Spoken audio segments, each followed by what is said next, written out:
आचार्य जी, जैसे रमन महर्षि जी ने कहा है, you are not the doer. और आपने भी अपने वीडियोस में कहा है, कर्ता स्वयं मूल झूठ है। उसमें सही चीजें भी होती हैं, बहुत बार सही फैसले भी होते हैं, और कभी कभी गलत फैसले भी होते हैं। अधिकार तो हटाना पड़ता है, पर कर्म चुनने का अधिकार नहीं हटाना होता। एक चीज ये हो सकती है कि करने वाला तो मैं हूं नहीं, मेरा राम जी करेंगे बेड़ा पार, पर भोगने वाला तो मैं ही हूँ। तो अब मैं नहीं करूंगा, राम जी करेंगे या रमण महर्षि करेंगे। अब वो करके दे दें, पका के वो दे दें, लेकिन खाने वाला तो मैं ही हूँ अभी भी। कर तो आप अभी भी रहे हैं, नाम भगवान का लगा दिया जाता है। तो ये समस्या आती है उस कर्म के अंजाम से। किसी उद्देश्य से कुछ कर रहे थे, जिस उद्देश्य से कर रहे थे वो मिला ही नहीं, तो क्या भीतर तड़प उठती है। हमारा समाज अगर सही होता ना, तो वो सम्मानित भी प्रयास करने वालों को करता, सफल लोगों को नहीं। सफलता क्या है? दो कौड़ी के आदमी को भी आप पाएंगे कि सफलता मिल सकती है। तो अधिकार त्यागना होता है। कौन सा अधिकार? कर्म का अधिकार, चेतना का अधिकार, चुनाव का अधिकार नहीं त्यागा जाता, क्योंकि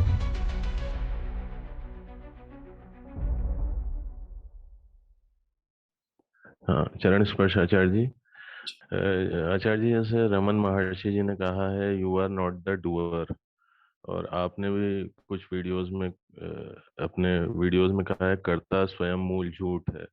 और ये सब चीजें जो हो रही हैं, ये एक या तो उनका कुछ कारण नहीं है, या आप कहना चाहें तो उसके इतने अनगिनत कारण हैं। ये एक विशाल तंत्र जिसमें बहुत सारी घटनाओं की वजह से कोई कर्म हो रहा है।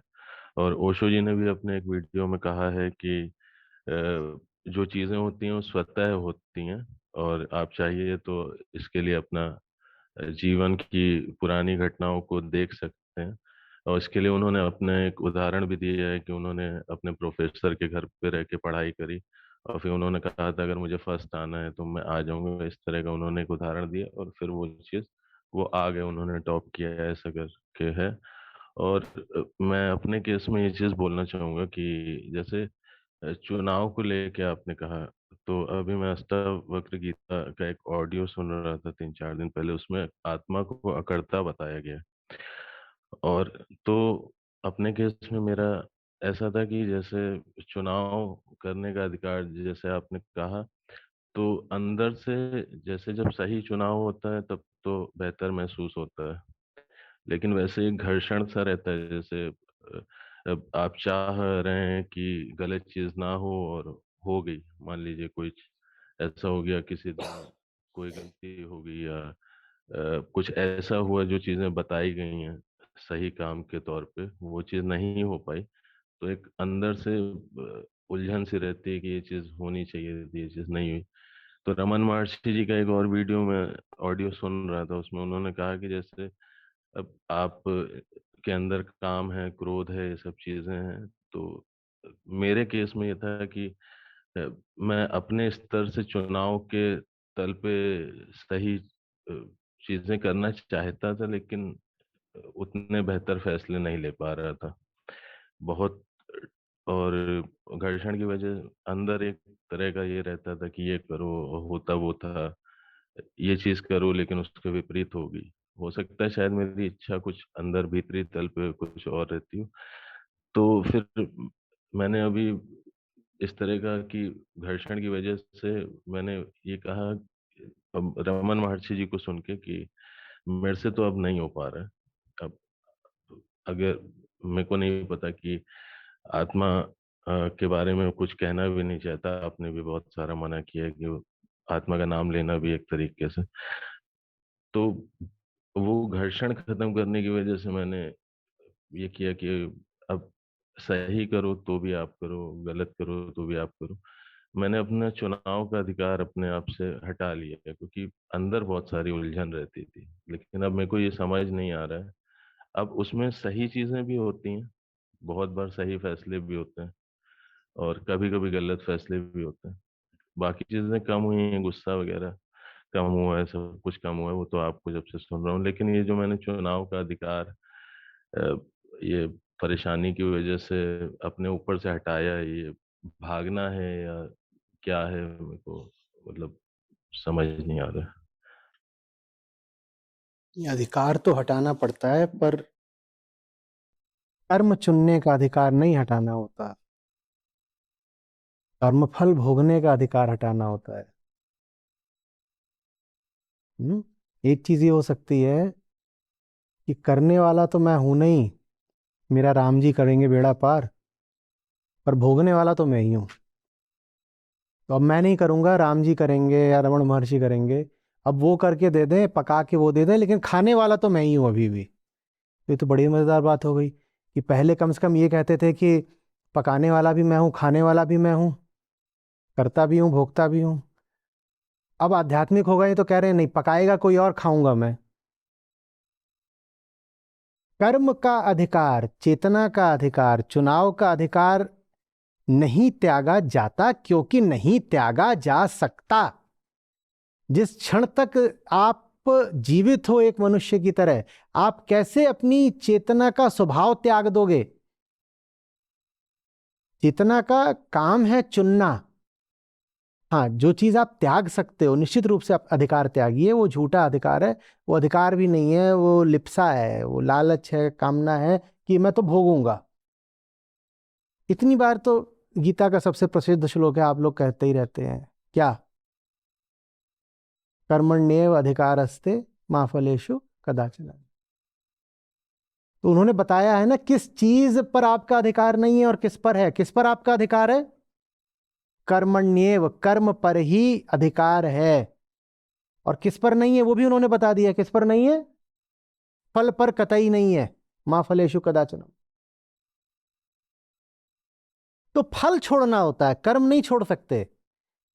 कर्म भी आप किसी और के बताए अगर कर रहे हो तो ये तो बंधक की स्थिति हो गई, समझिएगा। ज्ञानी की, ध्यानी की, मुक्त की, साधक की, सीधे कह दीजिए एक सच्चे ईमानदार आदमी की स्थिति ये होती है कि सही काम चुनूंगा और आगे जो कुछ होगा उससे कोई लेना देना नहीं, क्योंकि अच्छा हुआ तो भी मुझे कोई अच्छा भोगने की आकांक्षा तो थी नहीं। अच्छा हुआ तो अच्छी बात है, अच्छा हो गया। कौन सा हम उस अच्छे फल के लिए मरे जा रहे थे? और बुरा हो गया तो भी हम पे कोई फर्क नहीं पड़ेगा, क्योंकि जो बुराई हुई है वो हमें खानी ही नहीं थी। बुरा हो गया तो जो बुराई थी उसको कोने में रख के आगे बढ़ जाएंगे। भोगने का तो इरादा था ही नहीं ना। हमारा काम था सही काम करना, उसका परिणाम जो भी आना था उस परिणाम को लेके आशा, उम्मीद, भोग की अपेक्षा, भूख हमें थी ही नहीं। ऐसे कह दीजिए कि पकाने से मतलब था, खाने से मतलब नहीं था। अब पकाया आपने, कुछ बहुत बढ़िया बन गया, बहुत अच्छी बात है। भूख तो ज्यादा है नहीं, बहुत बढ़िया बन गया, थोड़ा सा खा लेंगे। पकाया आपने, बहुत बुरा बन गया तो भी कोई बात नहीं, वैसे ही कौन सी बड़ी भूख लगी थी, छोड़ देंगे। तो अधिकार त्यागना होता है। कौन सा अधिकार? भोगने का अधिकार। कर्म का अधिकार नहीं त्यागना होता है। वो खतरनाक बात हो जाती है कि मैं तो अब कुछ करता ही नहीं, मेरा तो अब सब जो है वो ऊपर से भगवान करता है। वो उसमें गड़बड़ी आ जाती है। कर तो आप अभी भी रहे हैं, नाम भगवान का लगा दिया जाता है। ठीक है, उल्टा कर दीजिए, कहिए अच्छा भगवान को अगर मानना ही है तो ऐसे कह दीजिए, करूंगा मैं और जो भी आएगा उसका भोग भगवान को लगा दूंगा। अभी आप कह रहे करेगा भगवान और जो आएगा उसका भोग खुद को लगाऊंगा, उसको पलट दीजिए। ठीक है, अब कह दीजिए करना मुझे है, भोगना भगवान को है, मैं नहीं भोगता।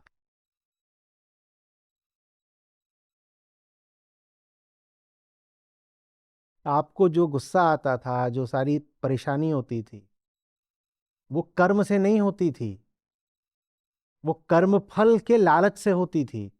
क्या ये सीधी बात नहीं है? कर्म से किसको समस्या आ जाती है? समस्या आती है उस कर्म के अंजाम से।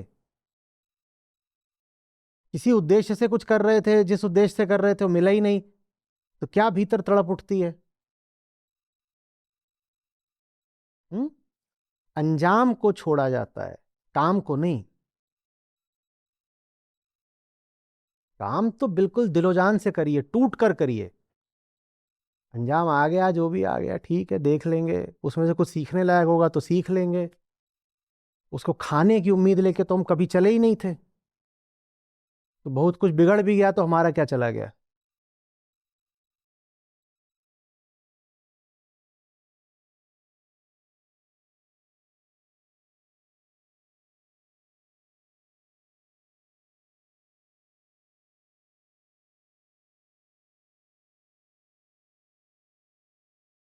गड़बड़ लग रही बात? नहीं, सही बात है आचार्य जी।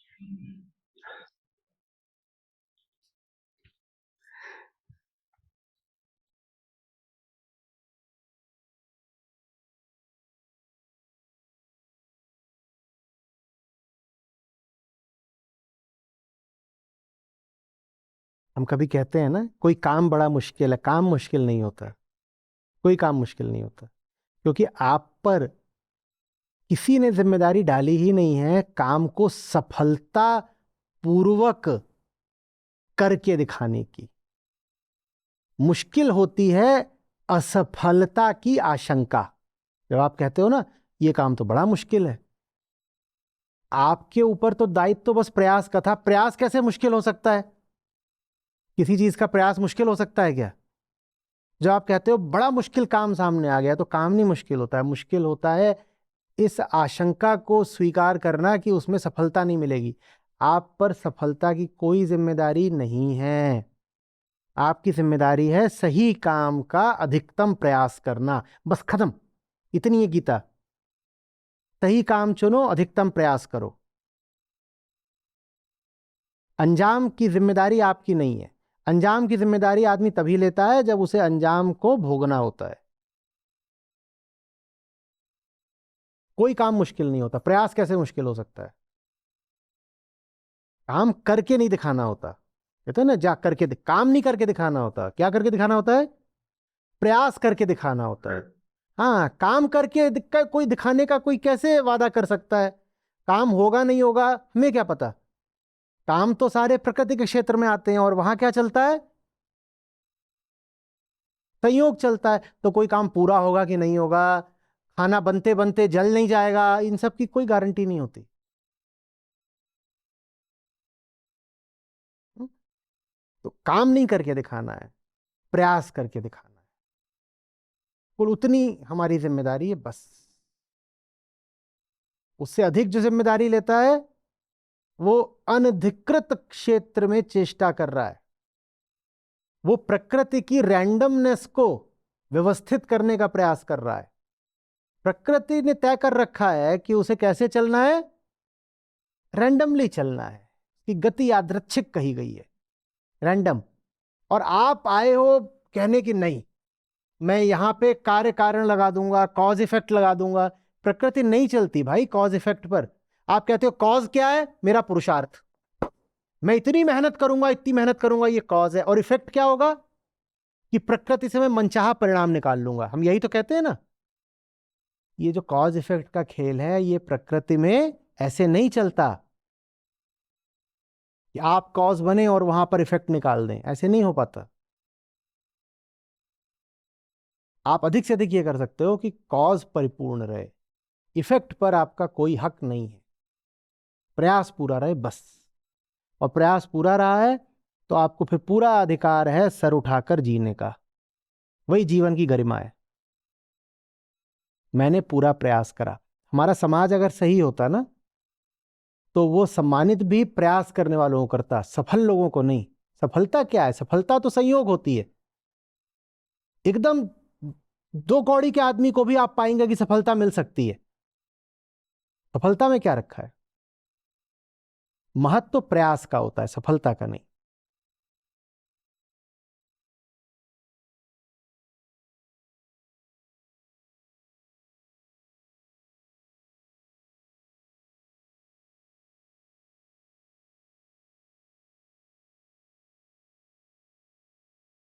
चलिए। Johannes Brüssel.